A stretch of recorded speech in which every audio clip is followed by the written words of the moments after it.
hello. Lots of people saying hello. Fantastic to see you all. Fantastic. Absolutely brilliant. Are you guys in for a treat and a half this morning? We've got some absolutely amazing things coming up for you guys. It is going to be utterly wonderful. I'm going to start you off with a little reading myself. I hope that you've all seen the reading that I did for Mr. Cass of Adrian Mole. I hope he's been showing you all that. I've dropped my book again now. And if not, I think it is on. I think it's on Teams, and you can watch your intake group there. But this is a book that I got for my son a couple of years ago on World Book Day. I can't remember what year it was. Oh, 2018. 2018, the book tells me. Oi Goat. Oi Goat. If you've not read the Oi series, you guys are probably a bit old for them now. But they're fantastic books in terms of rhyming, and they're really funny. I really like them. So I'm going to read you a little bit of Oi Goat because it's wonderful. Absolutely wonderful. Oi Goat, put on a coat, said the frog. Why do you want me to put on a coat? Asked the goat. I've already got a coat. It's a long, shaggy one.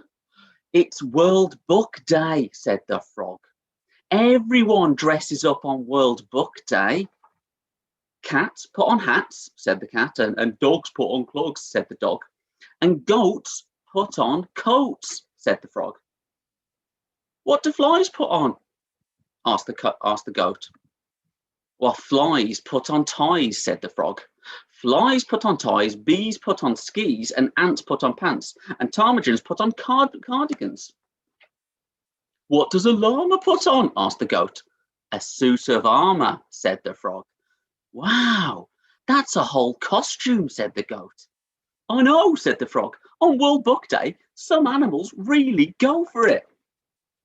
Canaries dress as fairies, said the dog, and gators dress as waiters, said the cat. And some animals even dress as characters from children's books, said the frog. Buffaloes dress as Gruffalos, said the dog, and otters dress as Harry Potters, said the cat. Collies dress as Where's Wally's, said the frog. Oh, it certainly sounds like a lot of fun, said the goat. World Book Day is a lot of fun, said the frog, especially if you're good at dressing up. Who have you got dressed up as then? Asked the goat. I'm the prince who got turned into a frog, said the frog. Genius, said the goat. And I love that. I think that's brilliant. So there's a little bit of fun. Let's throw that one over there. Now, what are people playing for today? People are playing for this absolutely wonderful, brilliant trophy here. Here is our glitter book trophy. It's not actually the proper one. I couldn't get into school to get it. So here is my replacement glitter book trophy. How wonderful is that? I had to wrestle that because it's so shiny from a magpie this morning. I had to wrestle it out of its grip so that we could use it today. Right. Let's get on to our serious stuff. Let's have a quick look at the chat. We've got lots of people here. Have I ever read Wonky Donkey 1 and 2? I have. In fact, I read that to my son last night. I read both of them, Wonky Donkey and the Dinky Donkey, and he finds them hilarious. Here's a proper picture of our glitter book trophy. And look how beautiful that is. Look at that. It's absolutely wonderful. And a reminder that the winner of this today gets a £50 first prize voucher. That's fantastic. I think maybe I should get it for reading that just. Yeah, why not? Let's quit now and I'll take the £50. Yeah, winner, sorted. 3 runners up can get £10 prizes. They're vouchers, and they are, they're fantastic things. I'd love those. Our first contestant of the morning of Strictly Come Dancing is, I've got more people coming in. More people to admit. Fantastic. We're getting there. We're nearly at 140. How brilliant is this? How brilliant. First contestant is Chloe Sanders, and she is reading Diary of a Wimpy Kid. I'm going to get rid of my little video of me there and mute my Chloe Sanders' Diary of a Wimpy Kid, Old School. Grown-ups are always talking about the good old days and how things were so much better when they were kids. But I think they're just jealous because my generation has all this fancy technology and stuff they didn't have growing up. Believe me, I'm sure when I have kids of my own, I'm going to be the exact same way my parents are now. Mum's always saying that when she was younger, it was great because everybody in town knew everybody else and it was like one giant family. But that doesn't sound so great to me. I like my privacy and I really don't need everyone knowing my personal business. Mum says the problem with society these days is that everybody's got their nose in a screen and nobody takes the time to get to know people who live around them. I don't really see eye to eye with Mum on this issue though. Personally, I think a little separation is a good thing. Lately, Mum's been going around with a petition to get people to stop using their phones and electronic gadgets for 48 hours. Mum needs 100 signatures before she can take the petition to the town hall, but she's having trouble getting people to put their names on it. I'm just hoping she gives up on this idea soon because it's kind of exhausting for the rest of us to pretend we don't know her. I really don't understand why Mum thinks we need to go backwards anyway. From what I can tell, the old days weren't that much fun. If you think about it, you never see anyone in those black and white photos smiling. In the old days, people were just a whole lot tougher than they are today. But human beings have evolved, and now we need things like electric toothbrushes and shopping malls, and soft-serve ice cream to survive. I bet our ancestors would be pretty disappointed with the way we turned out. But once somebody invented air conditioning, there really was no going back. We've got so spoiled that pretty soon we won't even have to leave our homes if we don't want to. In fact, the way we're headed, I bet thousands of years from now, human beings won't even have spines.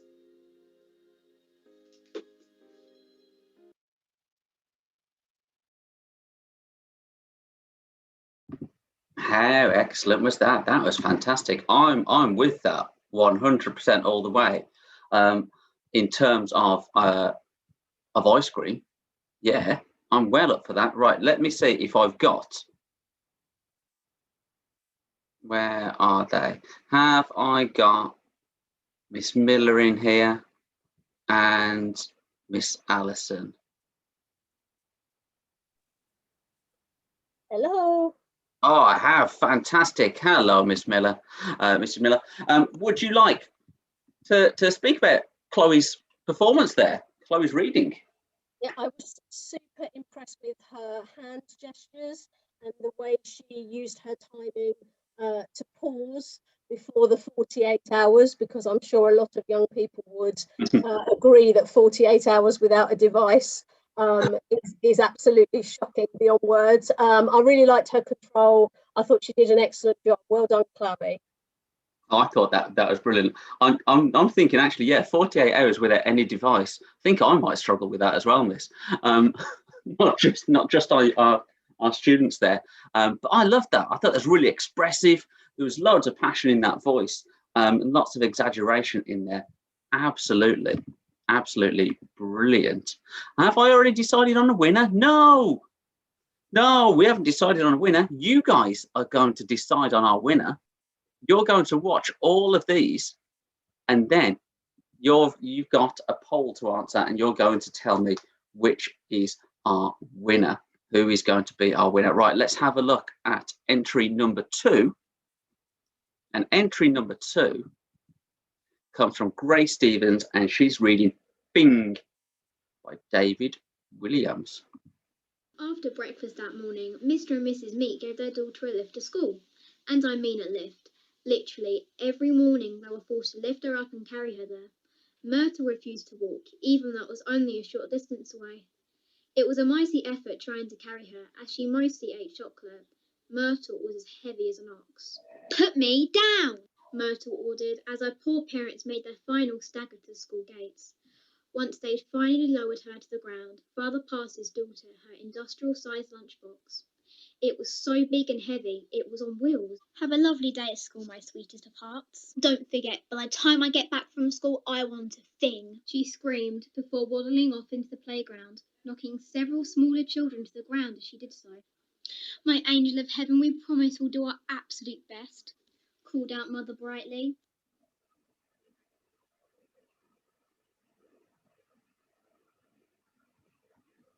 Oh, wow. That is brilliant.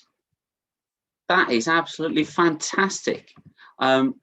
Different characters, different costumes. This is right up my street. That is exactly the sort of thing that we want to be doing, right? That's fantastic. But I'm just wondering why I don't teach this student. I'm going to have to. I'm going to have to make sure that I can. That's absolutely wonderful, Grace.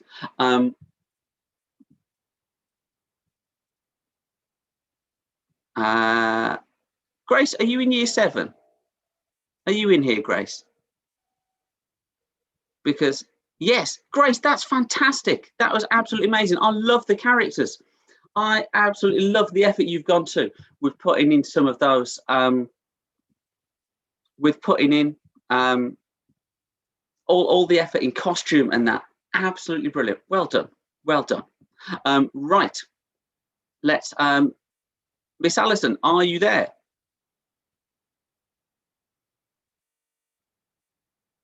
Mrs. Miller, are you there? Yes, I am. I Yeah. loved that costume change. As someone who struggles with ICT, all my classes will be nodding.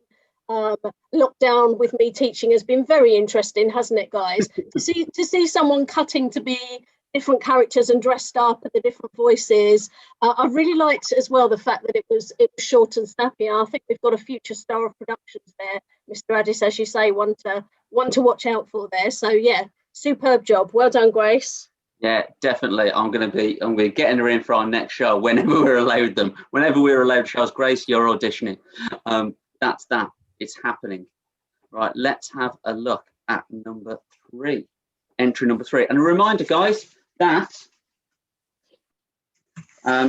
people are playing for the Glitterbook Trophy. Right, here's the Glitterbook Trophy, or at least the fake one at the moment. Right, people are playing for the Glitterbook Trophy and the prize, right? And there's the £50 voucher. But wow, look how shiny that is. Look at that, absolutely fantastic. Right, so here is number 3. Oh, I should introduce this properly. This is James Oakenfold with the enormous crocodile. You can't beat an enormous crocodile, can you? Because it's enormous, really.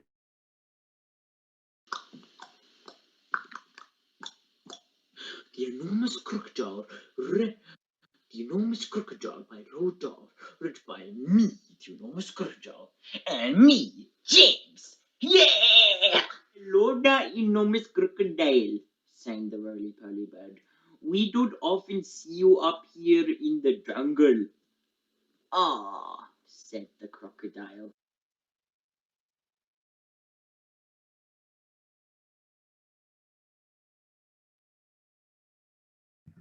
Why is that froze?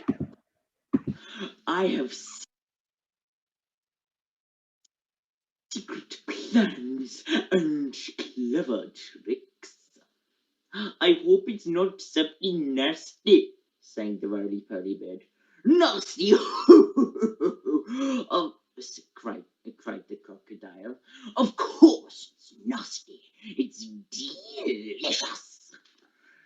It's luscious, it's super, it's muscious, it's duper, it's better than the rotten old fish. You mush it and mash it, you crunch it and chew it. I love how it goes squishy, squish, squishes. It must be berries, said the roly-poly bird. Berries are my favorite food in the world. Is it raspberries, perhaps, or could it be strawberries?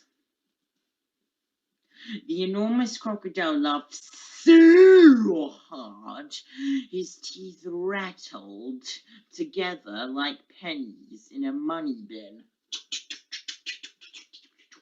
Crocodiles don't eat berries, he said. We eat little boys and girls, and sometimes very quickly, the crocodile reached up and snapped his jaws at the roly-poly bird.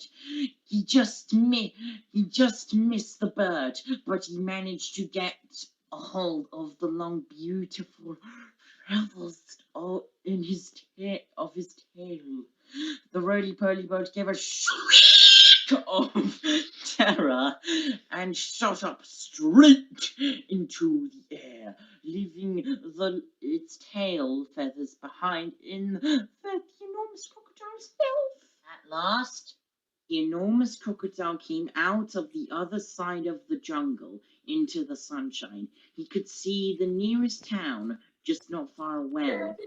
Ho ho! He said, talking out loudly to himself. Ha! That wolf through the jungle has made me hungrier than ever. One child isn't going to be nearly enough for me today. I won't be full up until I've eaten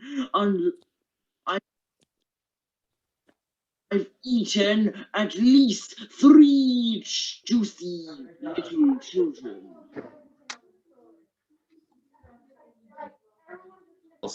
Crocodiles that eat children. Scary stuff there, scary stuff. You think I've skipped someone? Okay, I can go back. I can have a look. We've got, all right, a lovely, lovely performance. Did I miss somebody? I did, yes, you're right, I did. Apologies. You guys have got fantastic eyesight. You can get into these. Lovely performance there by James. Lots of voices. I mean, that's how you use a voice, isn't it? You change it, you adapt it, you do loads of things with your voice there. It's no wonder that he does really well in drama there, is it? And Roald Dahl as well. Roald Dahl, classic story writer. Comes up with some very weird stories, doesn't he? Some very weird words in there as well. And I think I'd be surprised if, how many of us are there in here? There's 132 of us in here. I'd be amazed if there is somebody here that has not read a Roald Dahl book, at least one of them, because he's a huge influence on many writers. Very dramatic, people are saying in here. Oh, Izzy's saying she hasn't. Right, we can fix that, Izzy. We can fix that. You're going to have to read one now. I can't believe you haven't read Matilda or the Twits. Twits is brilliant.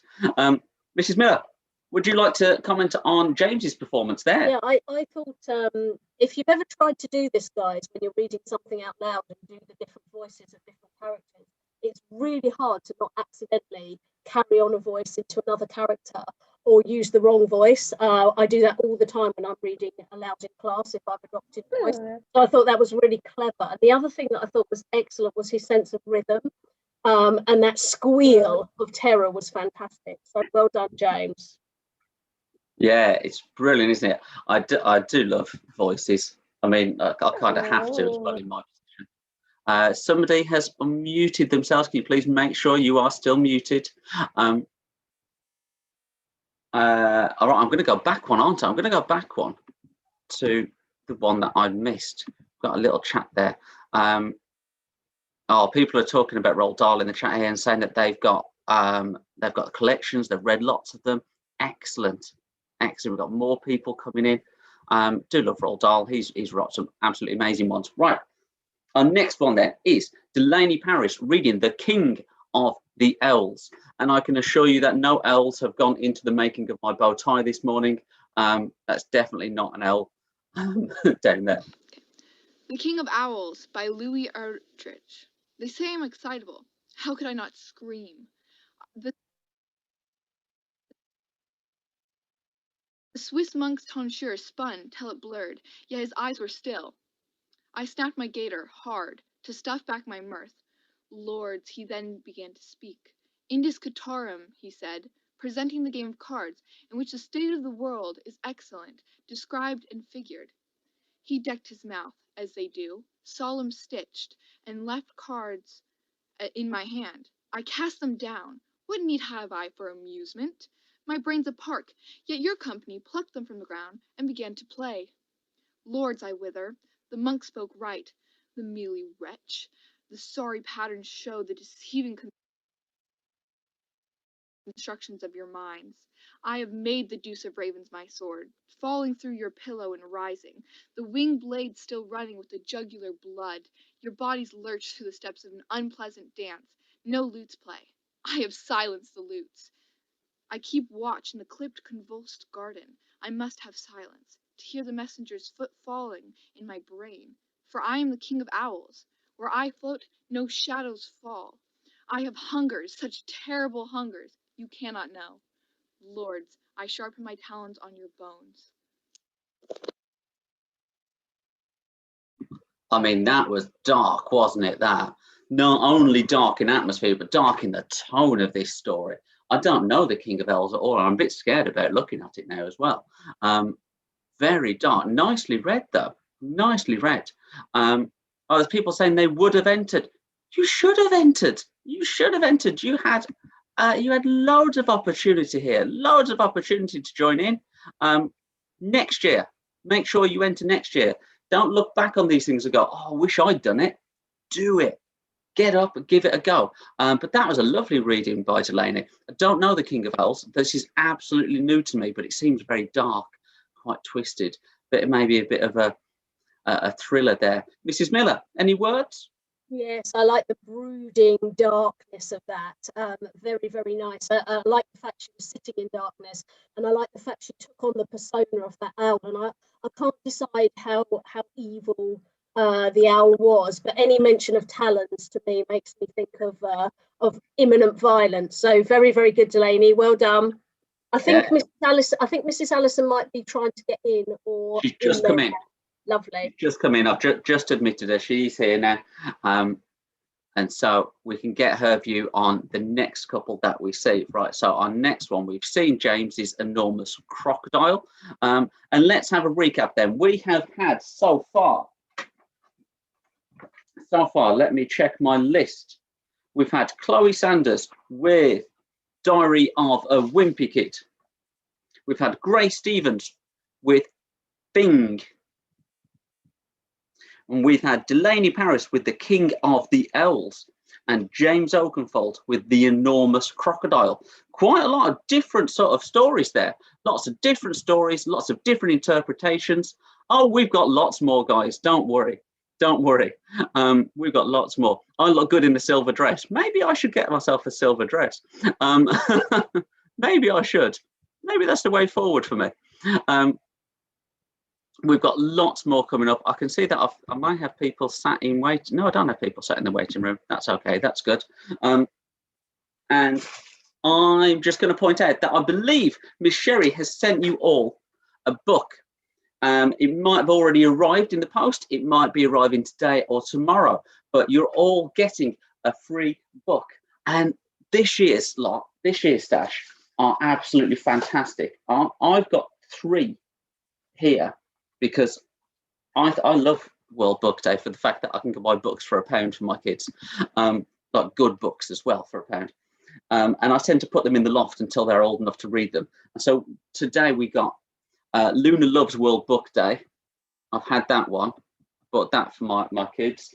The River Whale, which I'm going to have to put away because it's a little bit too old for them. It's a bit out of his reading range because he's only 4. And the absolute winner, the absolute, I think, pinnacle of World Book Day for me, because as you guys know, right, in period 1, we've been talking about rewilding and protecting the planet and things like that. Absolute pinnacle is Dr. Jess French has released Protect the Planet. And it's full, absolutely full of things that we can do to help protect the planet, to help save the world, to rewild, to reduce pollution, all things like that. I mean, if you get a token, or if not, it's £1, guys. If you see it in a shop somewhere, pick it up. It's great. Absolutely amazing. People, they will be coming. They will be coming, guys. You will get those books. Yes, they are coming through the post. There's now a lot of talk in the chat of how I should wear a silver dress when we get back to school. Possibly. I'm not entirely sure I have the figure to cut it, especially not after lockdown with all my eating. Oh, people are talking about doing The Hobbit next year. That would be fantastic. Right, let's have a look at our next entry, because our next entry is Eleanor Cates, one of our sixth formers, and she is reading from A Christmas Carol. Oh, I've got somebody called Anonymous trying to get in. Sorry, Anonymous. I don't know who you are. So we're going to have listened to Eleanor Cates reading from A Christmas. Hi, my name is Eleanor Cates, and I'll be reading an extract from A Christmas Carol. Stay full, last of the spirits. The phantom slowly, gravely, silently approached.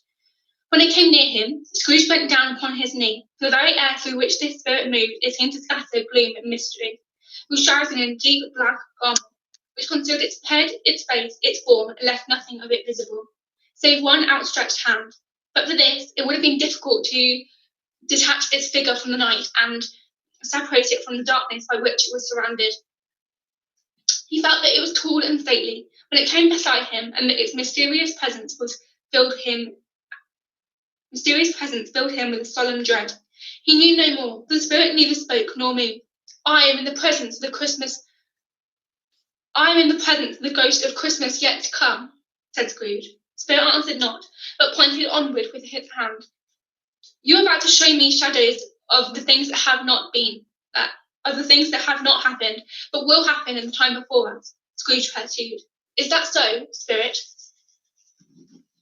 The upper portion of the garment was contracted for an instant in its folds, as if the spirit had inclined its head. That was the only answer he received. Although well used to ghostly company by this time, Scrooge feared the silent shape so much that his legs trembled beneath him, and he found that he could hardly stand when he prepared to follow it. The spirit paused a moment, as observing his condition, and giving him time to recover. But Scrooge was all the worse for this. It thrilled him with a vague, uncertain horror to know that, behind the dusky shroud, there were ghostly eyes intently fixed upon him, though he stretched his own to the utmost, could see nothing but a spectral hand and one great heap of black. Ghost of the future, he exclaimed, I fear you more than any spectre I have seen. But as I know your purpose is to do me good, and as I hope to live to be another man from what I was, I am prepared to bear your company, and do it with a thankful heart. Will you not speak to me? Gave him no reply. A hand pointed straight before him. Lead on, said Scrooge. Lead on. The night is running fast. It's precious time to me. I know. Lead on, spirit. The phantom moved away as it had come towards him. Scrooge followed in the shadow of its dress, which bore him up, as he thought, and carried him along. They scarcely seemed to enter the city. The city rather seemed to spring up about them, and encompass them of its own accord, of its own act. But there they were in the heart of it, on change amongst the merchants who hurried up and down, and chinked the money in their pockets, and conversed in groups, and looked at their watches, and trifled thoughtfully with their great gold seals, and so forth, as Scrooge had seen them often.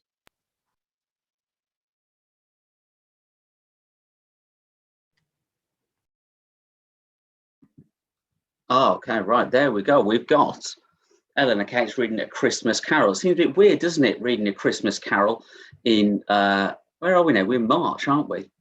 We're March. Don't worry, if you've got a message saying you need to join another lesson, you don't. Your teachers aren't expecting you to turn up for lessons. They know that you have that you've got Strictly Come Reading. What am I wearing on my head? This is my World Book Day costume. my World Book Day costume. I've come as one of the dinosaurs out of Jurassic Park. It's incredibly unrealistic. Incredibly unrealistic. Yeah, it doesn't quite fit me. I can maybe get my arm in the sleeve, and that's about it. Right. Yeah, it's my World Book Day costume there of Jurassic Park. It's too small. I know it's my son's. I'm not. I shouldn't really get myself one of these things. I don't look like any of the dinosaurs. I don't, because they're all factually inaccurate at the moment. But lovely reading there by Eleanor of A Christmas in March. Miss Alison, are you here? I'm here. Fantastic. Hello. I love World Book Day, and what a lovely start for me to hear from A Christmas Carol, which is one of the English department's absolute favourites. I really enjoyed that reading. It's one of my favourite moments in the text. My only wish was that Eleanor had made a bit more of that dark atmosphere. You know, that's quite a scary moment for Scrooge, and I wish I'd have felt that fear a little bit more. Yeah, I think it is. It's a fantastic scene, fantastic chapter to choose from. We could really go to town on it, couldn't we? And make Absolutely. it really big. Mrs. Miller, I'm sure you're dying to say something about A Christmas. I am, Mr. Addis. I thought you might be. I'm dying to pull you up on the fact that Dickens is for life, not just for Christmas. I was super excited to hear somebody reading from A Christmas Carol. I agree with Mrs. Allison. I would have liked Eleanor to have her book maybe propped up a little bit higher so that we could see the expression in her face a bit more, but that was awesome because Dickens is one of the hardest authors to read. So good job, Eleanor, well done. Excellent stuff. I'm more than happy to have Dickens, other Dickens books at other points of the year. That's perfectly fine, but Christmas Carol seems to me to be very specific about when it's placed. When it's placed there.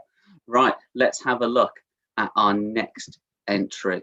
And I've got to go. This is guts to him on this. Jaden Kirby, the boy in the dress. And I'm going to give you a little story at this point. I remember years ago, my friend's little boy went to World Book Day in a dress, and he was adamant that was what he wanted. I thought, fair play to him, go for it. So here's Jaden Kirby's The Boy in the Dress. I'm reading the excerpt from The Boy in the Dress, written by David Williams. Where the hell are they? Yelled Mr. Hawtrey and no one in particular. The second half was about to begin, and Malden Streets were all waiting on the pitch, eager to finish off the demolition job. The school's team were nowhere to be seen. Had they run away?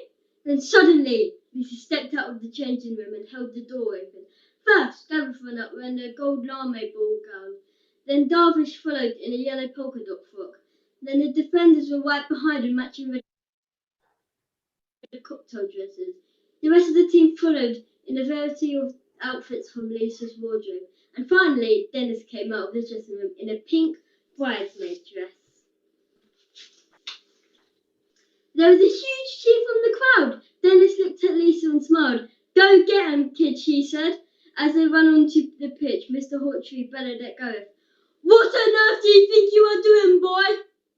You expelled Dennis for wearing a dress, but you can't expel us all, sir, he shouted back triumphantly. All the boys in the team lined up defiantly behind their captain, striking poses like they were dancers in a Madonna video. The crowd went wild. This is a disgrace, bellowed Mr. Hawtrey. He stormed off angrily, brandishing his walking stick thing. Gareth smiled at Dennis. Come on, boys, let's do it, said Gareth. The bemused referee blew his whistle before it fell out of his mouth. Within seconds, Dennis had scored a goal. The Malden Street team were in shock. They were still 6-1 down, but Dennis and his teammates were back in the game. Woo! Shouted Darvish as he hitched up his skirt and weaved round the defender. Laughing, Dennis scored again. He was on his way to a hat-trick and was 100 times happier than he had ever been. He was doing the two things he loved most at once, playing football and wearing a dress. Then Darvish scored, sliding across the pitch and adding a large grass stain to his frock as he sneaked the ball past the Malden Street goalie. 6-3. My boy, the yellow polka dot dress has scored, shouted Dervish's mum.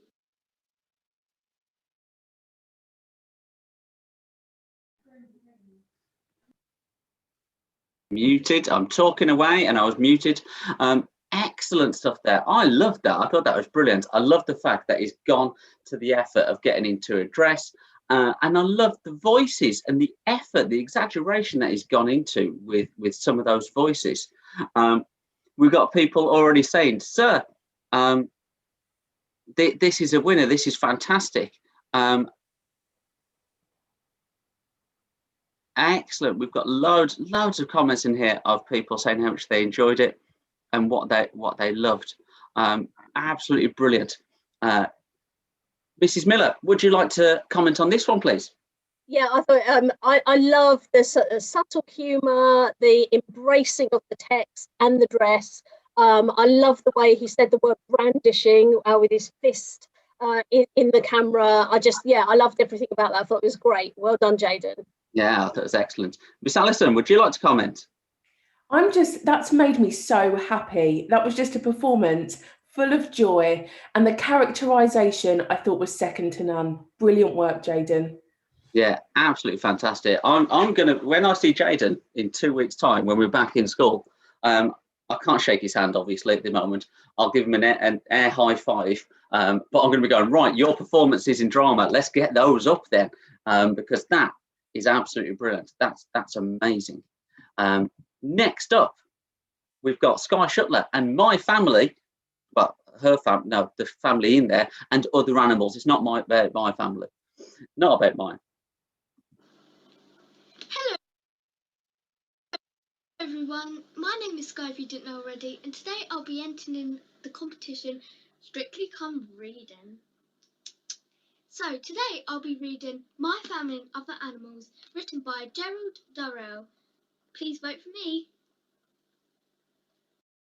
Snake! I don't like snakes.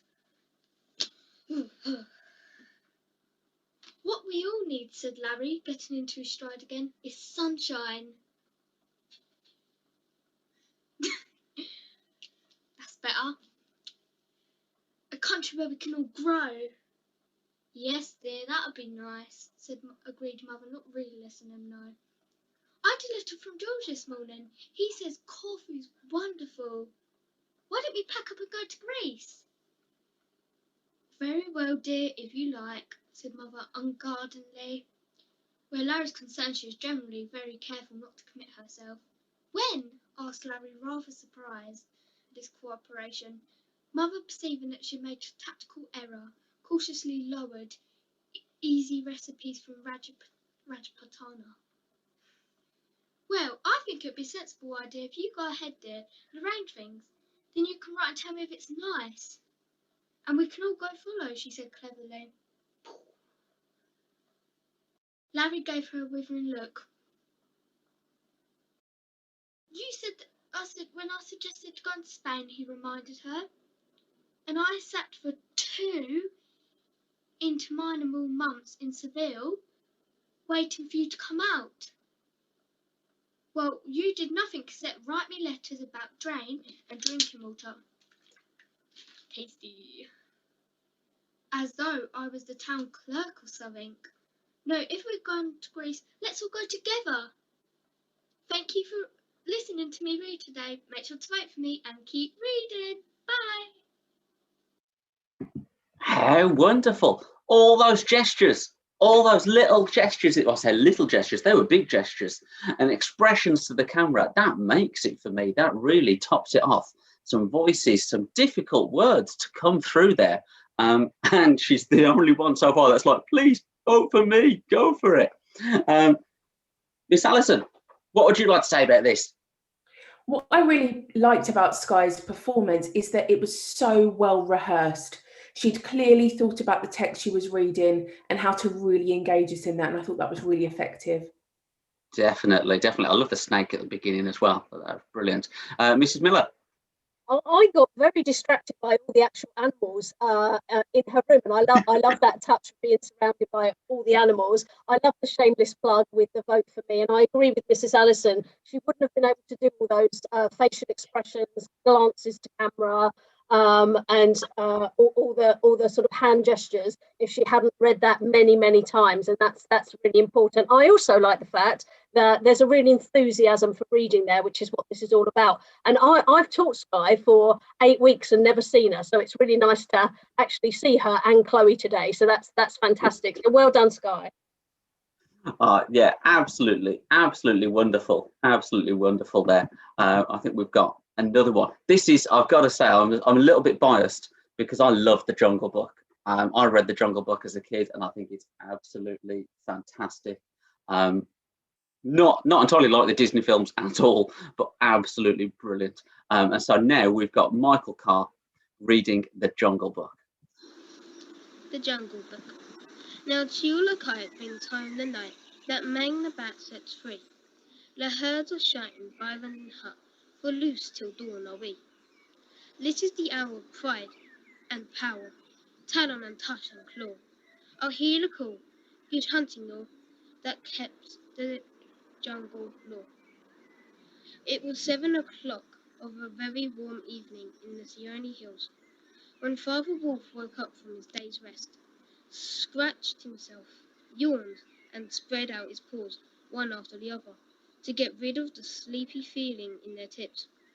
Mother Wolf lay with cubs, and the moon shone into the mouth of the cave, where they all lived. "Ah," said the Father Wolf, "it's time to hunt again." And he was going to spring downhill, when a little shadow with a bushy tail crossed the threshold and whined, "Good luck go with you, O chief of the wolves, and good luck and strong white teeth go with the noble children, that they may never forget the hungry in this world." Excellent there, excellent. I'll just let a few more people in. We've got a few people in there. Absolutely brilliant. I do love the Jungle Book. I do love it. And we've got a lovely extract there from the beginning with the family of wolves. Read very nicely there, I thought, Michael. Really cracking job. And I like the fact that you've done it outside. You've gone out into your own jungle, outside, around these trees. Mrs. Miller. I thought I got quite emotional actually at the sight of a physical book, because we've had to teach, haven't we, using our books under the visualizer, and students haven't got them to hold. And in English, that's really hard, because you want people to hold a physical book. So I absolutely love his copy there of the Jungle Book. I think it's great. And I loved, again, I really liked the fact that he was outside in his very own jungle to do the reading. So well done, Michael. Yeah, there's definitely something that's got to be said about physical books.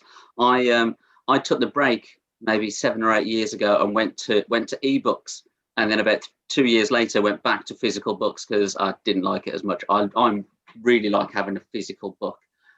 Same with music as well. I like having something to hold and look at. Miss Allison. The same as Mrs. Miller, really. I was mesmerised through most of that by how beautiful that edition of the book is. Like, what a stunning book that is. And that was really beautifully read by Michael. I enjoyed every second. Excellent. Well done, Michael. Well done. I think, Michael, you're in here, aren't you? I think you are. And that was brilliant. So well done, mate. That was an absolute cracking reading there. Yeah, there he is. He's just said yes. Well done, Michael. That was brilliant, mate. Well done. Should be really proud of yourself with that. Right, time to sum up again, right? We are going for the Glitter Book Trophy, right? Glitter Book Trophy. We can decide who wins this, or the actual version of it, right, at the end of this.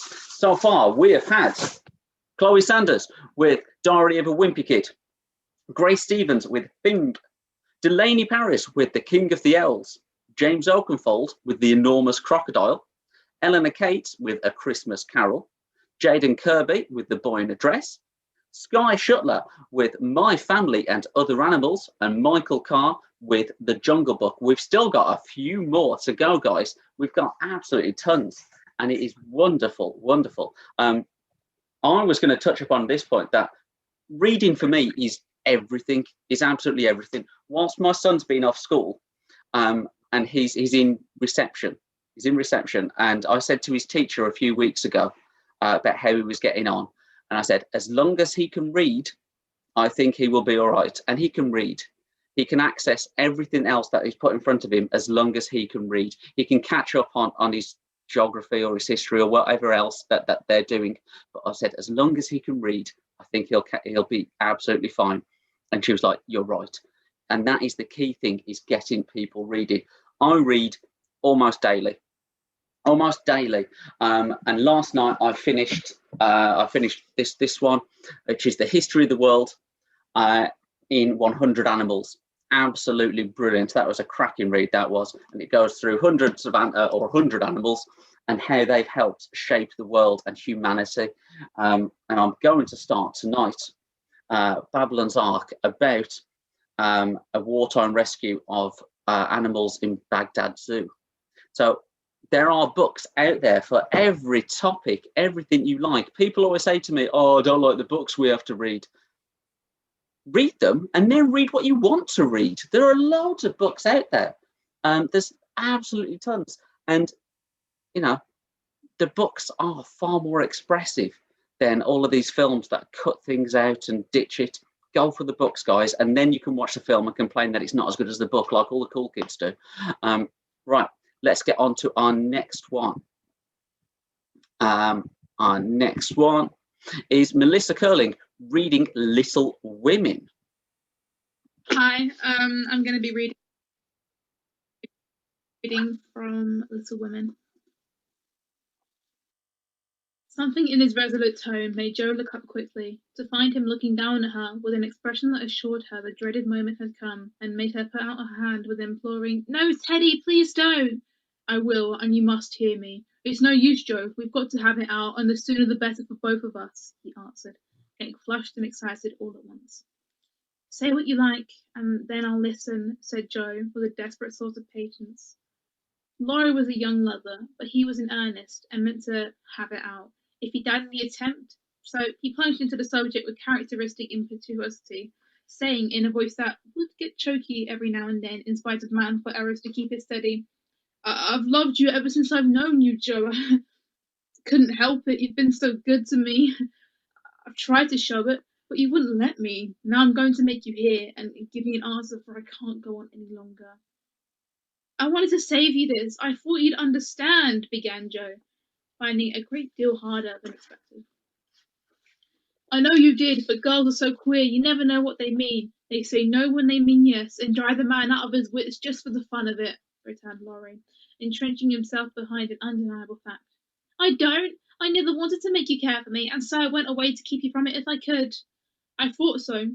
It was like you, but it was no use. I only loved you all the more, and I worked hard to please you, and I gave up billiards and everything you didn't like, and waited and never complained, for I hoped you'd love me, but I'm not half good enough." Here there was a choke that couldn't be controlled, so he decapitated Buttercups while he cleared his confounded throat. "Yes, you are. You're a great deal too good for me, and I'm so grateful to you, and so proud and fond of you, I don't see why I can't love you as you want me to. I've tried, but I can't change the feeling, and it would be a lie to say I do when I don't." "Really? Truly, Jo?" He stopped short, and caught both her hands as he put his question with a look that she did not soon forget. "Really, truly, dear." They were in the grove now, close by the stile, and when the last words fell reluctantly from Jo's lips, Laurie dropped her hands and turned as if to go on. But for once in his life that fence was too much for him, so he just laid his head down on the mossy post and stood so still that Jo was frightened. "Oh, Teddy, I'm so sorry. So desperately sorry. I could kill myself if it would do any good.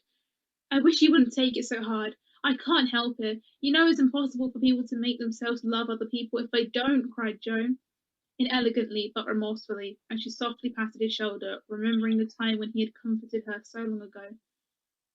"They do sometimes," said a muffled voice from the post.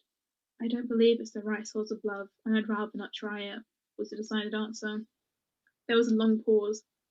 while the blackbird sung blithely on the willow by the river, and the tall grass rustled in the wind.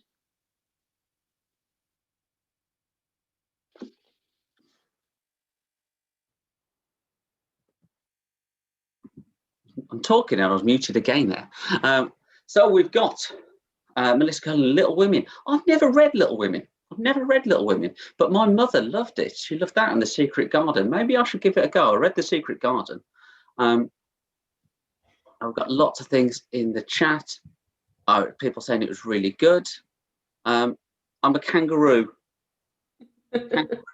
There's my little kangaroo, my little Joey. I thought we were on a bit of an animal theme, despite not being in the Jungle Book because I've been in Australia. And my family and other animals. I look like a bear. Thanks. I'll insult you next time I see you. Right. I thought that was lovely, Melissa. I thought that was read really nice, a really good pace. And I like the emotions that were coming through there. Mrs. Miller, would you like to comment? Yeah, I thought that was really expressive. Again, another lovely version of the book there. Hardback versions of books are great. I really like the expression. I really like that choice of author. I think you should definitely read it, Mr. Addison. Definitely go for The Secret Garden. It's one of my favourite books of all time. I just want to get a quick shameless plug in for something that if you are in year 7 to year 10, you're all going to be reading when we get back to school. And it's called The Bone Sparrow. It's amazing. I'm not going to say any more other than we are all super, super excited that you're going to get to experience this amazing author and this amazing book. And I'm going to shut up. The Bone Sparrow is fantastic, absolutely fantastic. I got that. Mrs. Miller gave me that a while ago now, and I read it in an afternoon because I was like, oh, this is great. I've got to keep going. I've got to keep going through it. Absolutely brilliant. And that's going to be fantastic for you guys in period 1 when we get back into school. Miss Allison. Beautiful choice of text from Melissa. You must read it, Mr. Addis. It's the most incredible book. And I was just enchanted by the way she read it, the voices she used, the expression. Lovely, lovely reading from Melissa. Excellent stuff. Right, I'm putting that on my list of things that I need to read. That's going on my list. That'll be on my Goodreads in the next half an hour. Right, let's go to our next one. Our next one. Izzy, I know you're in the chat. You've been mentioning lots of things, and you're reading Gangster Granny. We've got a lot of David Williams in here today. A lot of David Williams. Right, so well done. Here goes Izzy's one. Oh, no, that's not Izzy. I'm reading Gangster Granny by David Williams. It's a hilarious book and fun to read on World Book Day. So I want you to sit very tight because I'm going to knock your socks off. Here we go. But Granny is so boring, said Ben. It was a cold, frightening evening in November, and as usual, he was slumped in the back of his mum and dad's car. Once again, he was on his way to stay the night at his dreaded Granny's house. All old people are. Don't talk about your Granny like that, said Dad weakly, his fat stomach pushed up against the steering wheel of the family's little brown car. I hate spending time with her, protested Ben. Her TV doesn't work. All she wanted to do is play Scrabble, and she stinks of cabbage. In fairness to the boy, she does stink of cabbage, agreed Mum as she applied some last-minute lip liner. You're not helping, wife, muttered Dad. At worst, my mother has a very slight odour of boiled vegetables. Can I come with you? Pleaded Ben. I love what's-it dancing, he lied. It's called ballroom dancing, corrected Dad. And you don't love it. You said, and I quote, I would rather eat my own bogies than watch that rubbish. Now, Ben's mum and dad loved ballroom dancing. Sometimes Ben thought they loved it more than they loved him. There was a TV show on Saturday evenings that Mum and Dad never missed, called Strictly Stars Dancing, where celebrities would be paired with professional ballroom dancers. In fact, if there was a fire in the house and Mum could only save a sparkly gold tap shoe once worn by Flavio Flavo, the shiny tan dancer and heartbreaker from Italy, who appeared on every series of the hit TV show, or her only child, Ben thought she would possibly choose the shoe. Tonight, his mum and dad were going to an arena to see Strictly Stars dancing live on stage. I don't know why you don't give up on this pipe dream of becoming a plumber, Ben, and think about dancing professionally, said Mum, her lip liner scrawling across her cheeks as the car bounced over a particularly bumpy speed bump. Mum had a habit of applying makeup in the car, which meant she often arrived somewhere looking like a clown. Maybe, just maybe, you could end up on Strictly, added Mum excitedly. If you like the book, there you can go get Gangster Granny yourself from a library. This is a very funny book, and I've read it like a million times. So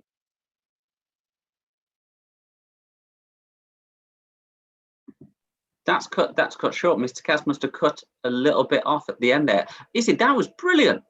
That was fantastic. I love everything about it. I love everything about it. I love the emotion. I love the passion. As you said, you've read this a lot. It's really, really clear. And you were right. Look, you've knocked my socks off, blown my socks off. I've got cold feet now. Thanks. Miss Allison, would you like to say anything? I loved that. And what's interesting here is that I'm not a David Walliams fan, but I think Izzy might have just changed my mind today. Oh. Reading. Really, really good. Conversions happening. Mrs. Miller, what do you think? I agree. Apart from the one set in the hospital, the Midnight something, it's the Midnight Gang. I'm really not a massive David Williams fan because I think it's too close to Roald Dahl, interestingly. But I thought she read that absolutely brilliantly. Particularly that really long, complicated sentence about Flavio, the Italian dancer, and the shoe. It takes a lot of skill and a lot of practice to read something as complex as that with humour and intonation in the right place. So really well done, Izzy. That's fantastic. Excellent stuff. I've only read the one David Walliams. It was what's it, The Angry Elephant, and I didn't like it. I thought it was a bit naff, and so I haven't bothered getting my son any of the other ones because I was like, everyone's talking about him. This is a bit rubbish. So I've not really bothered. Maybe his actual books rather than his like children picture books are better. But yeah, Angry Elephant didn't do a lot for me at all. I was like, yeah, there's so many better children's authors out there. Oh yeah, everyone's saying, yeah, the other ones are much better. Okay, maybe as he gets a bit bigger, I can get him those, and we can get him reading those into there. I will get him into Roald Dahl first, and a few other things. Right, our next one is another David Walliams, Ellie Harding and Ratburger. Hello, I'm Ellie Harding, and I'm going to be reading you a chapter of Ratburger by David Walliams. Chapter 1, Prawn Cocktail Crisp Breath. The hamster was dead. On his back, legs in the air, dead. With tears running down her cheeks, Zoe could open the cage. Her hands were shaking and her heart was breaking as she laid Ginger Nut's little furry body down on the worn carpet. She thought she would never smile again. Sheila! Called Zoe as loudly as she could. Despite her father's repeated pleas, Zoe refused to call her stepmother Mum. She never had, and she never vowed herself that she never would. No one could replace Zoe's mum, not that her stepmom had even tried. Shut your face, I'm watching TV and stuffing myself, came the woman's grumpy voice from the lounge. It's Ginger Nut, called Zoe. He's not well. This was an understatement. Zoe had once seen a hospital drama in the telly where the nurse tried to revive a dying old man, so she separately attempted to give her hamster mouth-to-mouth resurrection by blowing him very gently into his open mouth. That didn't work. Neither did connecting a rodden little heart to an AA battery with a paperclip. It was just too late. The hamster was cold to the touch. He was stiff. Sheila, please help, shouted the little girl. At first, Zoe's tears came silently before she let out a gigantic cry. Finally, she heard her stepmother trudge reluctantly down the hall of the little flat, which was situated high up on the 37th floor of the Leaning Tower block. The woman made a few huge effort noises whenever she had to do anything. She was so lazy she would order Zoe to come pick her nose for her, even though, of course, she said no. Sheila couldn't even let out a groan while changing channels on the TV remote. Ugh, ugh, puffed Sheila as she thundered down the hall. Zoe's stepmother was quite short, but she made up for it being as wide as she was tall. She was, in a word, spherical. Soon Zoe could sense the woman standing in the doorway, blocking out the light from the hall like a lunar eclipse. Thank you. How can the death of a hamster be told in such a comedic way? That's boggled me. That has how they've read it. You've got the death of the hamster, but told in such a comedic way. How insane! How insane! Miss Allison, anything you'd like to say there?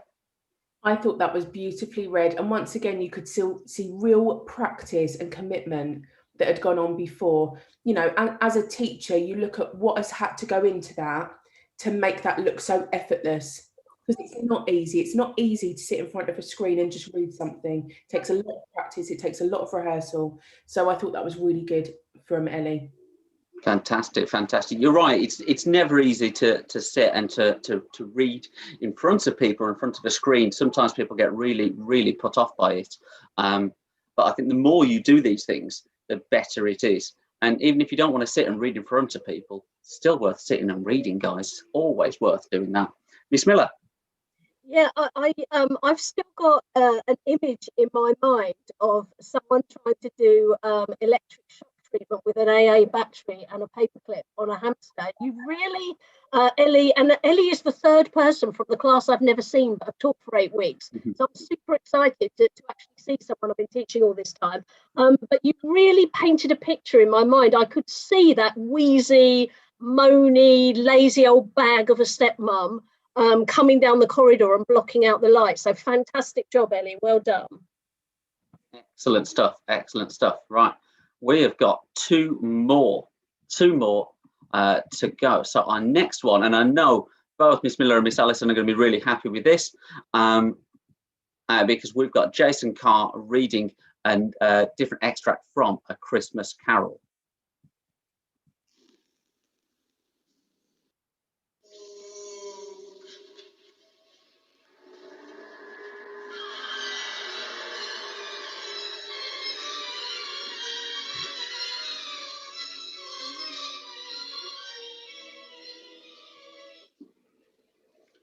The cellar door flew open with a booming sound, and then he heard a noise much louder on the floors below, and coming up the stairs, and coming straight towards his door.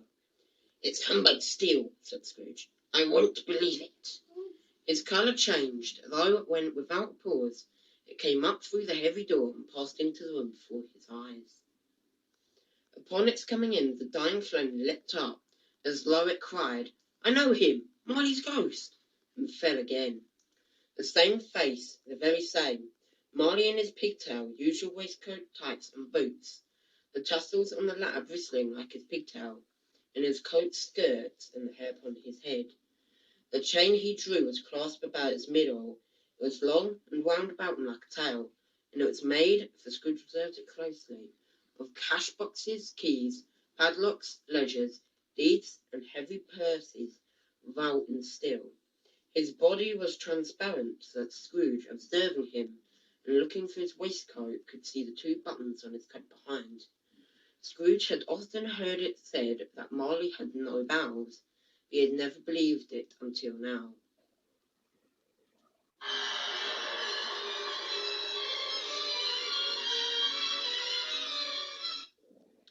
No, nor did he believe it even now, though he looked at the phantom through and through, and saw it standing before him, though he felt the chilling influence of its death cold eyes, and marked the very texture of the folded kerchief bound about its head and chin, which wrapper he had not observed before. He was still incredulous, and fought against his senses. "How now?" said Scrooge, caustic and cold as ever. "What do you want with me?" "Much," Marley's voice, no doubt about it. "Who are you?" "Asked me who I was." "Who were you, then?" said Scrooge, raising his voice. "You're particular for a shade." He was going to say to a shade, but substituted this as more appropriate. In life, I was your partner, Jacob Marley. Can you sit down? Asked Scrooge, looking doubtfully at him. I can.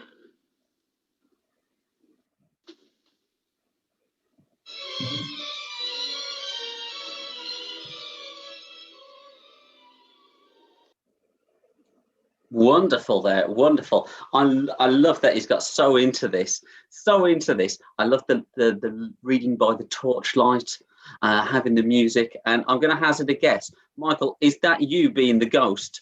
Are you the ghost behind, wrapped up in chains and a sheet? Yes, excellent. Excellent. I love that, getting everybody involved, and that's what part of this is all about. Right, Miss Allison. I've got to say, Mr. Addis, that blew me away. Mm. I was wrapped the whole time. I couldn't stop watching. I loved the sound effects. I loved the ghost in the background. I just thought it was really clever the way he'd read that. And when we were looking at Eleanor's earlier, and I said, I wish she'd made more of the ominous, scary atmosphere. That's exactly what Jason has just done for me. Really, really impressed. Definitely done that. Miss Miller. Very proud to be Jason's English teacher, because when he said, "What do you want with me?" and Marley replied, "Much," I know that Jason understands the significance of that, because we've studied this to death in class. And I love the way everything's in a little frame. It's quite intense, and how Michael staged just being the ghost in the background all the time. I don't know how many takes you took, Jason, whether it was just one. I like the lights, the little lights coming up over his book and reflecting in his glasses. I love everything about it. That's a super job, Jason. Well done. Yeah, absolutely fantastic. What's in the chat? I'm sure it's Michael saying things. No, and people are just saying how great this is. Excellent. Yeah, people are loving it, and this is great, and this is really nice in that people are being really supportive of each other, and people are helping out siblings as well when it comes to this. We want to keep more and more of this going. I could quite happily watch a whole reading of this, the whole reading of the book of it. Right, we're on to our last contestant, and it is Emily Masters reading The Railway Children. It's not a Thomas the Tank Engine book. This is an extract from the first chapter of The Railway Children by E. Nesbit. Chapter 1. The beginning of things. They were not railway children to begin with. I don't suppose they'd ever thought about railways, except as a means of getting to Masculine and Cook's, the pantomime, Zoological Gardens, and Madame Tussauds. They were just ordinary suburban children, and they lived with their father and mother in an ordinary red brick fronted villa with coloured glass in the front door, a tiled passage that was called a hall, a bathroom with hot and cold water, electric bells, French windows, and a good deal of white paint. And every modern convenience, as the house agents say. There were 3 of them. Roberta was the eldest. Of course, mothers never have favourites. But if mothers had a favourite, it might have been Roberta. Next came Peter, who wished to be an engineer when he grew up. And the youngest was Phyllis, who meant extremely well. Mother did not spend all her time in paying dull calls to dull ladies and sitting dully at home waiting for dull ladies to pay calls to her. She was almost always there, ready to play with the children and read to them and help them do their home lessons. Besides this, she used to write stories for them while they were at school and read them out loud after tea. And she always made up funny pieces of poetry for their birthdays and for other great occasions, such as the christening of the new kittens, or the refurnishing of the doll's house, or the time when they were getting over the mumps. These 3 lucky children always had everything they needed. Pretty clothes, good fires, a lovely nursery with heaps of toys, and a Mother Goose wallpaper. They had a kind and merry nursemaid and a dog who was called James and who was their very own. They also had a father who was just perfect, Never cross, never unjust, and always ready for a game. At least, if at any time he was not ready, he always had an excellent reason for it, and explained the reason to the children so interestingly and funnily that they felt for sure that he couldn't help himself. You would think that they ought to have been very happy. And so they were. But they did not know how happy till the pretty life in Edgecombe Villa was over and done with, and they had to live a very different life indeed. The dreadful change came quite suddenly.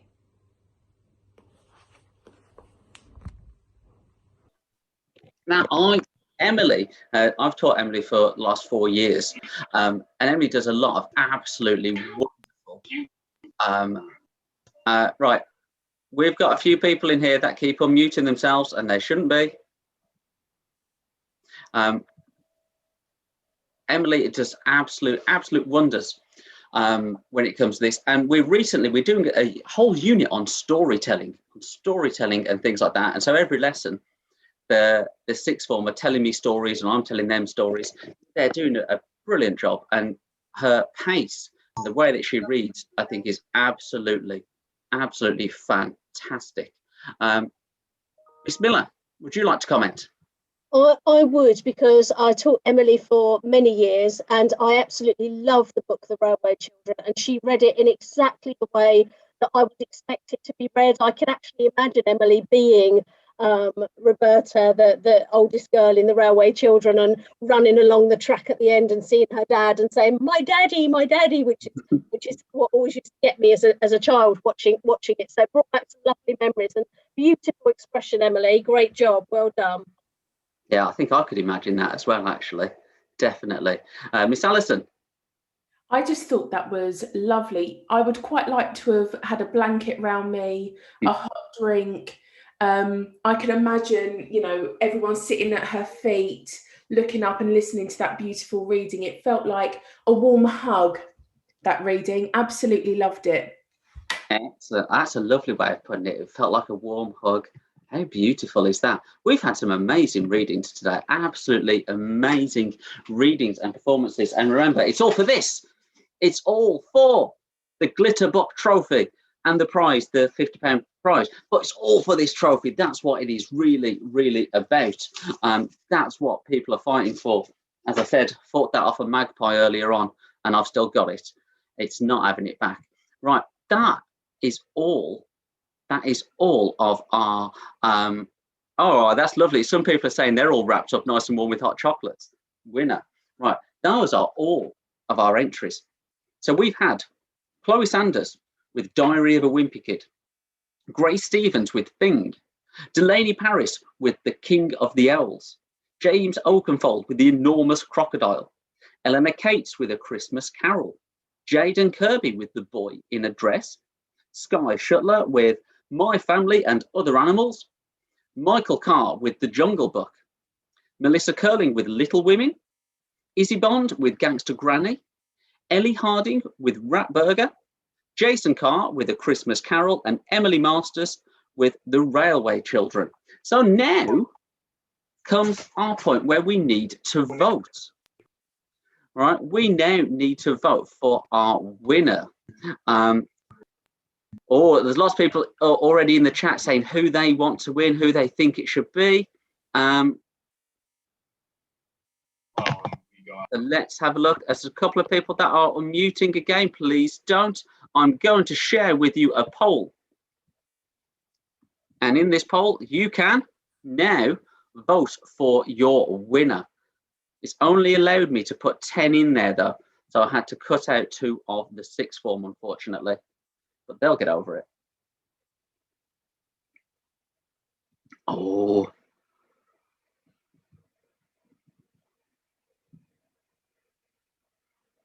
Oh, this is looking close, guys. This is looking close.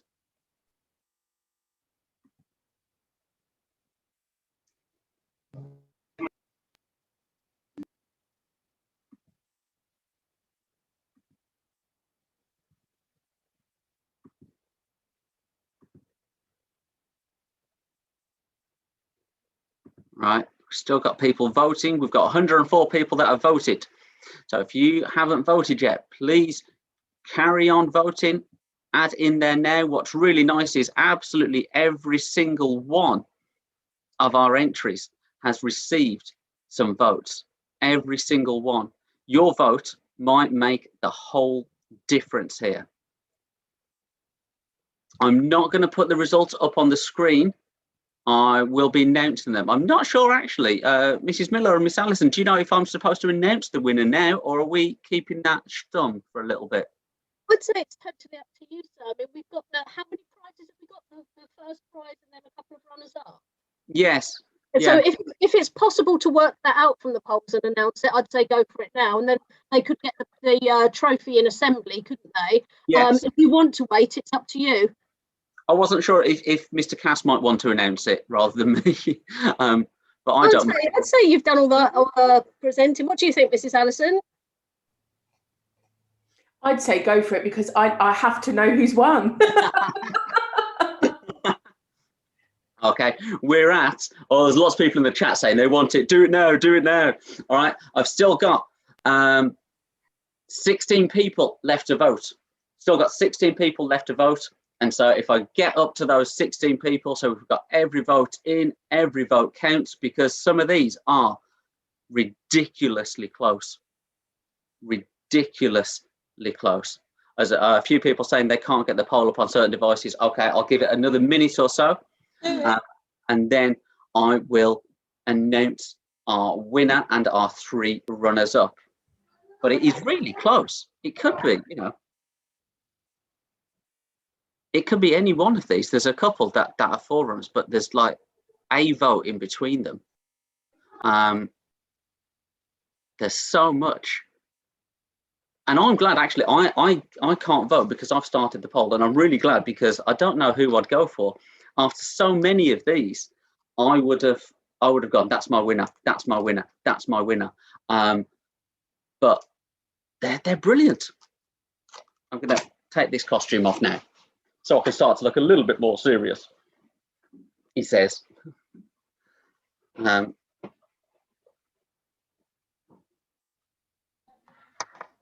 yes, have a think about who you want to vote for. We've got about 10 people left to vote. Lots of people are saying how well everybody has done in here, and how much they've enjoyed it. It has been absolutely fantastic, hasn't it? It's been absolutely brilliant. I'm really hoping we go again next year. We do again next year, and get another live one, because whilst it is lovely doing this on virtually, there is nothing like being live for me. I quite like the live experience. Okay, right, 30 seconds and I'm going to close this poll. Say it, ha ha ha ha. We've got a few people that haven't voted yet, so we've got 30 seconds left to vote on this. It is really, really close. I'm going to make a note. What have I done with my pen? Let's have a look. So close.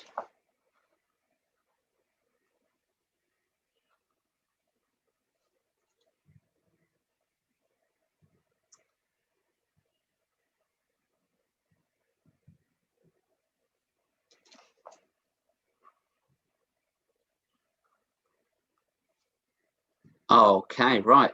I'm going to end that polling. Ending that polling. This was really, really close, guys. I honestly cannot tell you how close that was. It was like one vote between the winner and the runner-up. So we have got, our winner was Grace Stevens with Bing.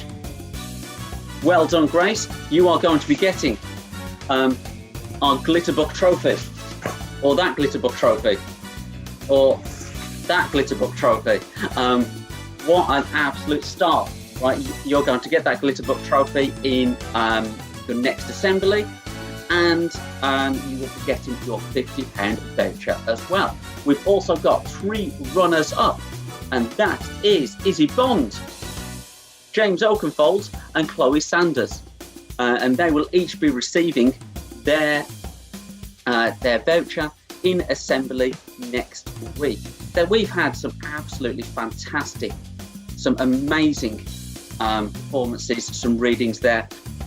I would encourage all of you now to go and have a read of something, to pick up your favourite book, or tell somebody to go, hey, this book's fantastic, go and read this, because it is brilliant and why you enjoy it. So I'm glad so many of you guys have enjoyed that.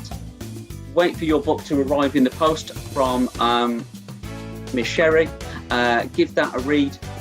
If you see that one, the Protect the Planet, Dr. Jess French's Protect the Planet, get that fantastic read for £1. You can't argue at that at all.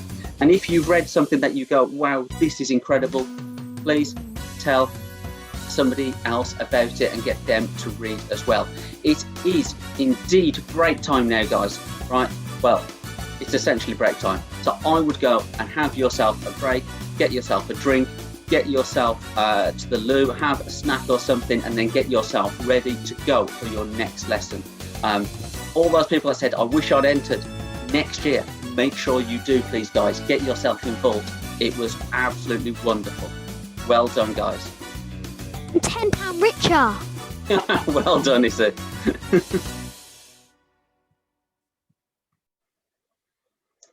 Thursday, March 12th. I woke up this morning to find my face covered in huge red spots. My mother said they were caused by nerves, but I'm still convinced that my diet is inadequate. We've been eating a lot of boil in the bag stuff lately. Perhaps I'm allergic to plastic. My mother rang Dr. Gray's receptionist to make an appointment, but the earliest he could see me is next Monday. For all he knows, I could have Lassa fever and be spreading it all around the district. I told my mother to say that I was an emergency case, but she said I was overreacting as usual. She said a few spots didn't mean I was dying. I couldn't believe it when she said that she was going to work as usual. Surely her child should come before her job. I rang my grandma and she came round in a taxi and took me to her house and put me to bed. I am there now. It's very clean and peaceful. I'm wearing my dead granddad's pajamas. I've just had a bowl of barley and beef soup, and it is my first proper nourishment for weeks. I expect there will be a row when my mother comes home and finds that I have gone. But frankly, my dear diary, I don't give a damn. Friday, March the 13th. The emergency doctor came to my grandma's last night. At 11:30 p.m, he diagnosed that I am suffering with acne vulgaris. And he said that it is so common, it is regarded as a normal state of adolescence. He thought it was highly unlikely that I have Lassa fever because I have not been to Africa this year. He told Grandma to take the disinfected sheets off the doors and windows. Grandma said she would like a second opinion, and that was when the doctor lost his temper. He shouted in a very loud voice, "That lad has only got a few teenage spots, for Christ's sake." Grandma said that she would complain to the medical council, but the doctor just laughed and went downstairs and slammed the door. My father came round before he went to work and he brought my social studies homework and the dog. He said that if I was not out of bed when he came home at lunchtime, he would thrash me to within an inch of my life. He took my grandma into the kitchen and had a loud talk with her. I heard him saying, "Things are very bad between me and Pauline. And all we're doing is arguing now over who doesn't get custody of Adrian." Surely my father made a mistake. He must have meant who did get custody of me. So the worst has happened. My skin has gone to pot and my parents are splitting up.